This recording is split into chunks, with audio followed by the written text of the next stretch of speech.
السلام علیکم ورحمۃ اللہ وبرکاتہ۔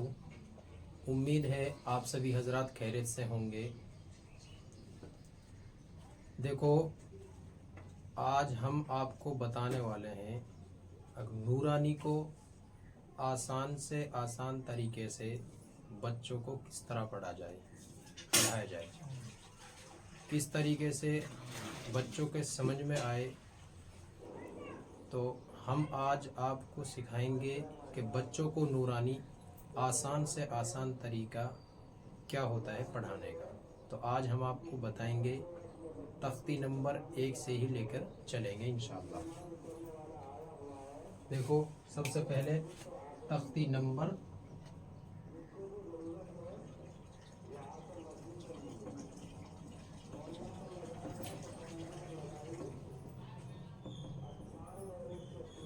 نمبر 1 مفردات۔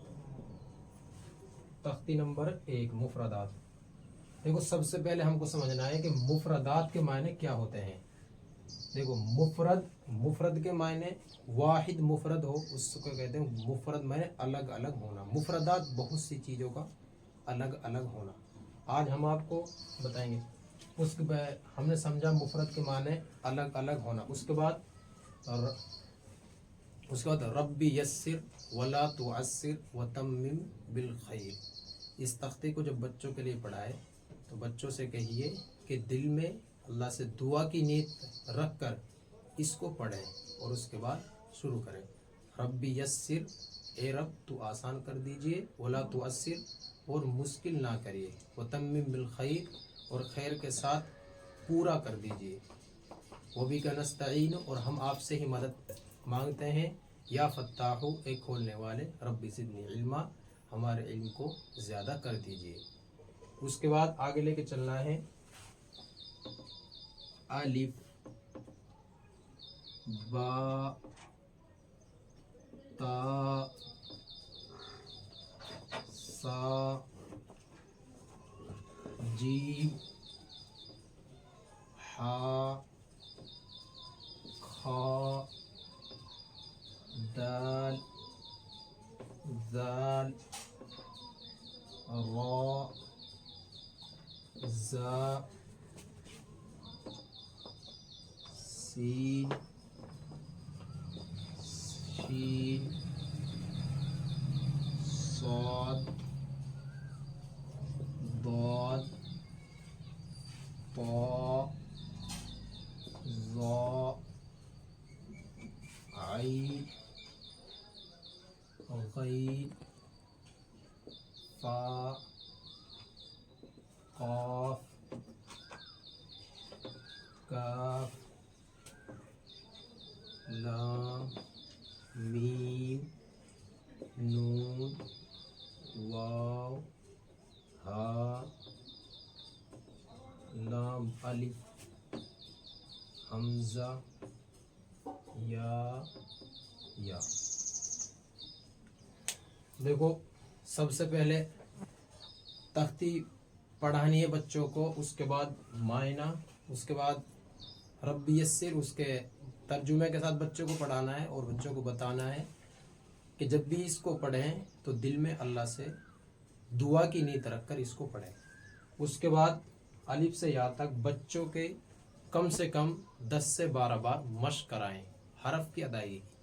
اس طرح الف با تا سا جیم حا خا دال ذال را زا سین شین صاد ضاد طا ظا عین غین فا قاف کاف لام میم نون واو ہا لام الف حمزہ یا۔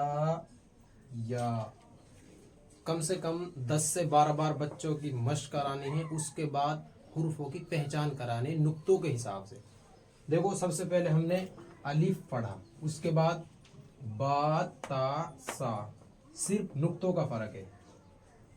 बा भैया ऊपर ए सेम है तीनों, लेकिन नुक्तों का फर्क है। नीचे अगर एक नुक्ता आएगा तो बा ऊपर 2 नुक्ता आएंगे, ता ऊपर 3 नुक्ता आएंगे, सा।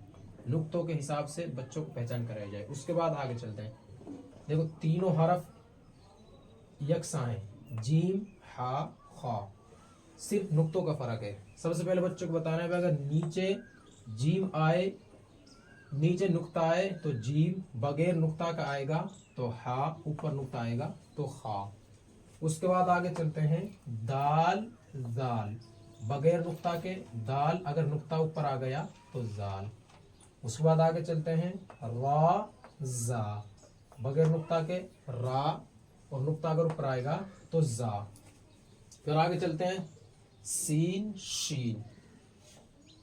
देखो जरा सा फर्क है नुक्तों का, बगैर नुक्ते के छोटा सीन, इसकी आवाज सीन, और ऊपर नुक्ता आएंगे तो आवाज की फर्क शीन, बड़ा शीन बोलेंगे शीन। उसके बाद आगे आ जाएंगे स्वाद और दाल, बगैर नुक्ता के स्वाद, ऊपर नुक्ता आएगा तो दाल। आगे आ जाएंगे तौ और जा, बगैर नुक्ता के तौ, और नुक्ता ऊपर आएगा तो जा पढ़ेंगे। और उससे आगे आएंगे आइन और गईन, बगैर नुक्ता के आइन, ऊपर नुक्ता आएगा तो गईन। उसके बाद आगे आएंगे फा, काफ और वाव। देखो जो ऊपर ये मुड़ी होती है मीम का सा निशान, मुड़ी घुंडी, तीनों सेम है, लेकिन फर्क है अगर वो बगैर नुक्ते का आएगा तो वाव तो एक ही शक्ल में लिखा जाता है, उससे अलावा अगर फा और काफ, अगर एक नुक्ता ऊपर आएगा तो होगा फा, ऊपर 2 नुक्ता आएंगे तो वो होगा काफ। जब आगे पढ़ोगे, आगे पढ़ेंगे तो आगे आएगा भैया देखो पूरा हरफ आगे नहीं आता है, आगे सिर्फ आधा हरफ लिखाता है, तो आधे में पहचान हमने घुंडी से नहीं करने, पहचान करनी हमें नुक्तों से। अगर एक नुक्ता आएगा तो फा, 2 नुक्ता आएंगे तो काफ। उसके आगे चलते हैं तो ये है काफ। उससे आगे लाम, मीम, नून, वाव, हा, लाम, अलिफ, हमजा, या। तो आज के लिए इतना ही भाई। जो हमारे चैनल पर नए हैं, हमारे चैनल को सब्सक्राइब करें